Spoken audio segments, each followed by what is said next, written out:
ఎవరు చెబుతున్నారు? సోషల్ మీడియాలో జనం సోషల్ మీడియాలో చెప్తున్నారని చెప్పు. సోషల్ మీడియాలో జనం చెప్తున్నారని చెప్పమాక. సోషల్ మీడియాలో చెప్తారు. సోషల్ మీడియా ఎవరి గుప్పిట్లో ఉందో చూస్తున్నాం కదా. సోషల్ మీడియా వాళ్ళ గుప్పిట్లో ఉంటుంది, మాకు సంబంధించిన వాళ్ళు ఉంటారు, అందరూ ఉంటారు. ఖచ్చితంగా మేము 84 లక్షల మందికి మేము ఇస్తే చంద్రబాబు నాయుడు గారు ఎంతమందికి ఇస్తున్నాడు? దీనికి సమాధానం చెప్పానండి.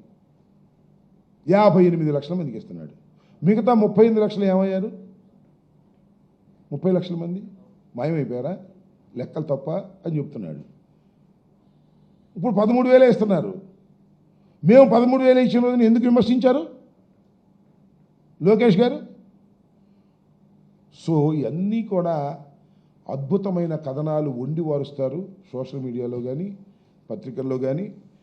అన్నీ కూడా అరకొరగా ఇచ్చి, ఏదైతే ఇందాక నేను చెప్పానో దీపంలాగా అరకొరగా ఇచ్చి అయిపోయింది వచ్చి అని అనిపించుకోవాలనే ప్రయత్నం చేస్తున్నారు.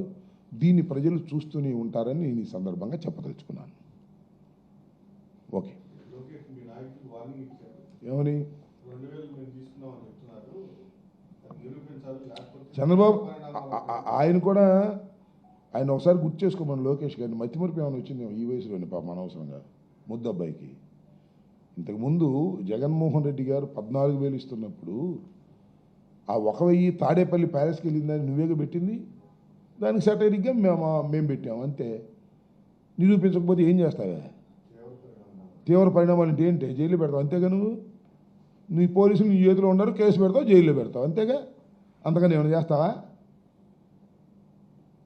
నువ్వు అప్పుడు ఆ రోజు ఎందుకు మాట్లాడావు బాబు లోకేష్? ఆ రోజు ఎందుకు మాట్లాడావు అంటున్నా. జగన్మోహన్ రెడ్డి 2,000 లాగేస్తున్నాడు అన్నావుగా, సైకో అన్నావుగా. మరి వాడు నువ్వు 2,000 ఎందుకు లాగేట్లా? నువ్వు లాగేసినట్టుగా లెక్క. అప్పుడు జగన్మోహన్ రెడ్డి గారే 2,000 లాగేస్తే మరి ఇప్పుడు నువ్వు ఇచ్చేది 13,000 కదా. ఆ 2,000 కూడా నువ్వు లాగేస్తున్నట్టే కదా అని అంటున్నావు. దానికి మాత్రం సమాధానం చెప్పడు. తీవ్రమైన పరిణామాలు ఉంటాయంట. తీవ్రమైన పరిణామాలు అంటే ఒకటే, డెడ్ బాడీ దొరకకపోతే 307, డెడ్ బాడీ దొరికితే 302 పెడతావు, జైల్లో పెడతావు అంతేగా. నీ చేతనైంది అంతగానే ఏమన్నా? పాపం కొమ్మినేని శ్రీనివాస్ గారిని తీసుకొచ్చి జైల్లో పెట్టావు. చిన్న మోడరేటర్ని, టీవీలో మాట్లాడే వ్యక్తుల్ని పాపం ఆయన తీసుకొచ్చి జైల్లో పెట్టావు. నిన్న ఇవాళ సెలవు, ఆయన రాలేదు. సుప్రీంకోర్టు ఆర్డర్ ఇచ్చిన మండే వస్తాడు. ఈ వారం 10 రోజులు లోపల పెట్టావుగా, అనుభవిస్తావు, ఖచ్చితంగా అనుభవిస్తావు. దానిలో ఏమీ సందేహం లేదు. కొమ్మినేని శ్రీనివాస్ ఏమన్నా క్రిమినల్ చెప్పండి, నాకు అర్థం కాలేదు. నిన్ను బొగిన రోజులు కూడా ఉన్నాయి. నిన్నంటే నిన్ను కాదులే, నువ్వు ఇప్పుడు బొట్ల. మీ నాన్న బొగిన రోజులు ఉన్నాయి.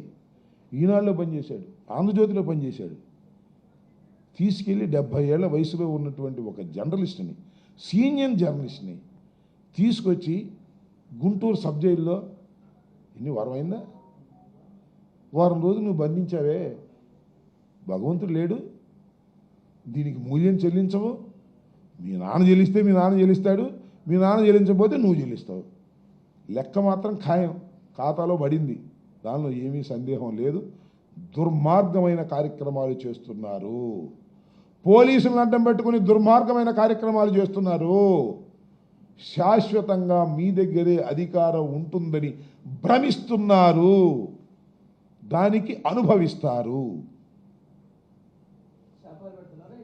శాపాలు కాదు, వాస్తవాలు పెడుతున్నాం. శాపాలు పెడతారా? శాపాలు పెడితే అవుతాయా?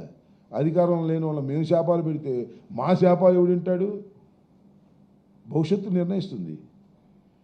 శాపాలు పెట్టడానికి మేము మాంత్రికులమా? మా దగ్గర శక్తి ఉందా? అది 1000 కోట్ల, ఇక్కడ నేను పొరపాటు పడ్డానులే, 1091 కోట్లని నేను చెప్పాను, అది 10,091 కోట్లు.